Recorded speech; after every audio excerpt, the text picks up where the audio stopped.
Factoring complex trinomials is when the number in front, or the coefficient in front of x squared, is a whole number. It is not just one like we did when we looked at simple trinomials.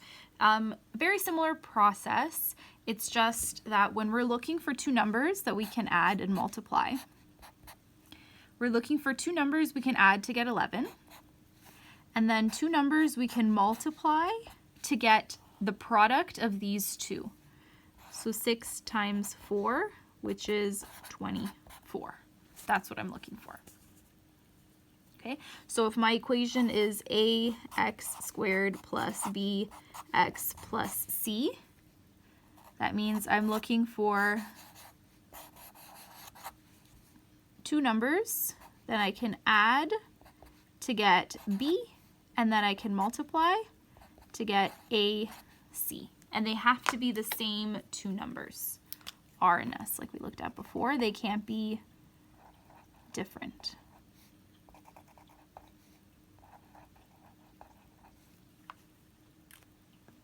Okay, so I'm going to look at numbers that I can multiply to get 24. So 1 and 24. -1 and -24 would also work, but thinking about it, this number is positive. So that means I don't really need to look at the negative numbers.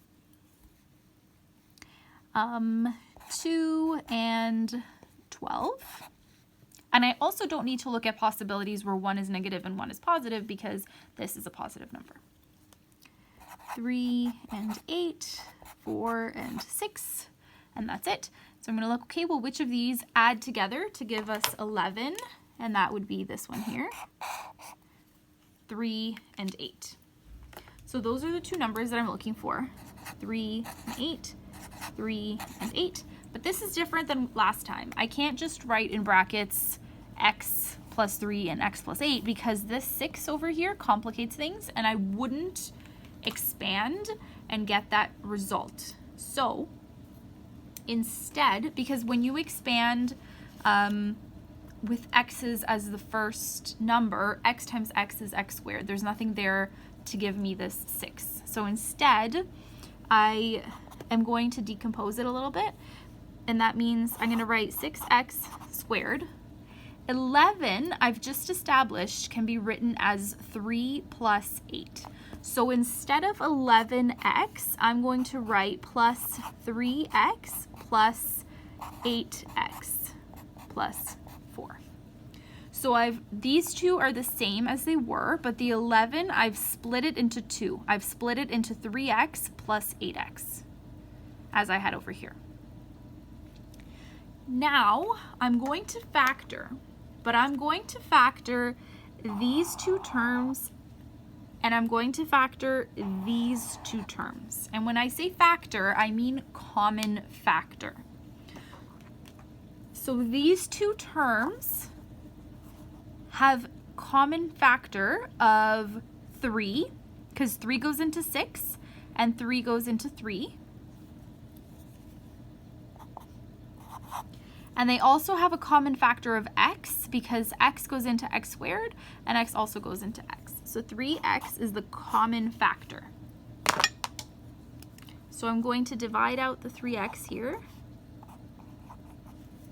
and I'm left with 6x squared divided by 3x is 2x, and then 3x divided by 3x is 1. Okay, so this right here, I've common factored, and I'm left with 3x, and then in brackets 2x plus 1. Make sure that you're doing these questions in order. So if you haven't had enough practice with common factoring, make sure you go back and do that. Now I'm going to common factor 8x plus 4. So 8x plus 4, again, I'm just looking at this part here. Hopefully I'm not making the video blurry.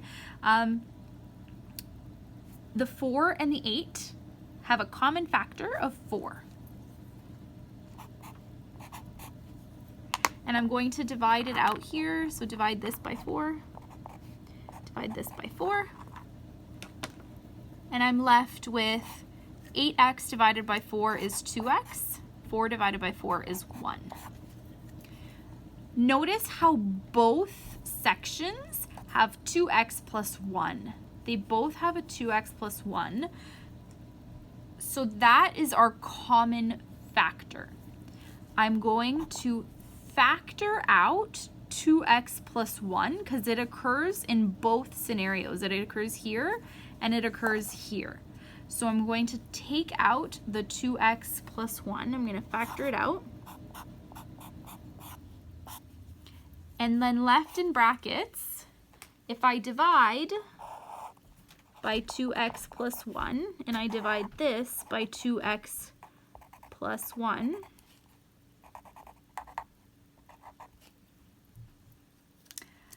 here these cancel out, I'm left with 3x. These cancel out, and I'm left with 4. And that's my final answer. Okay.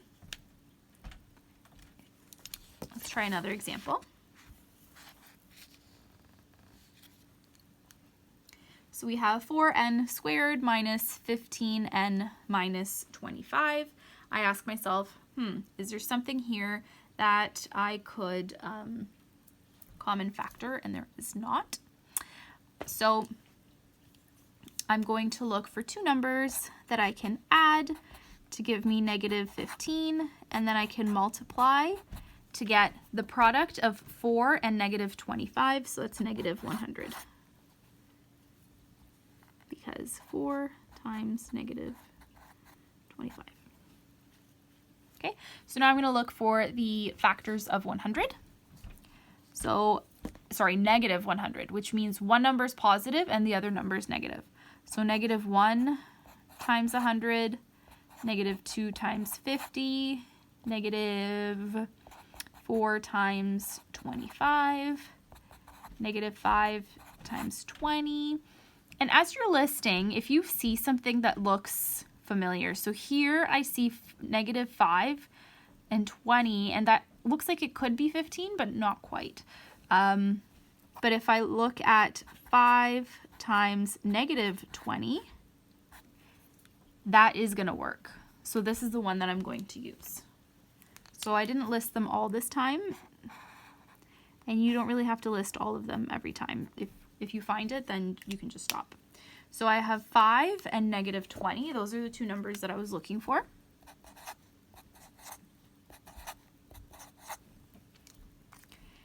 And I'm going to decompose it. So the first and the last terms, I'm going to copy the way they were. But the middle term, I'm going to break down into these coefficients.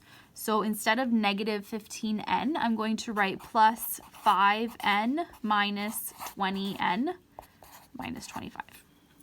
Order doesn't matter. I could have written minus 20n plus 5n, and it doesn't matter. Next step is to common factor the first two and the last two terms.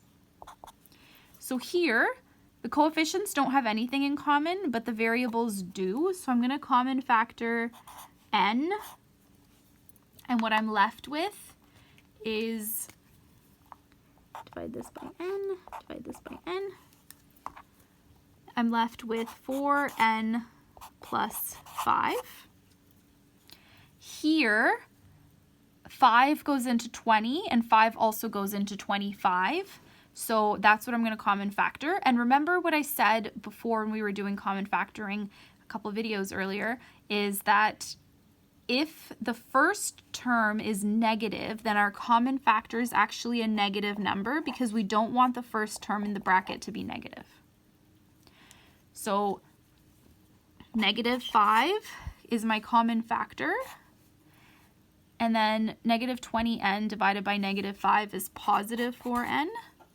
And negative 25 divided by negative 5 is positive 5. Like that. So now they both have 4n plus 5 in common. So I'm going to factor that out.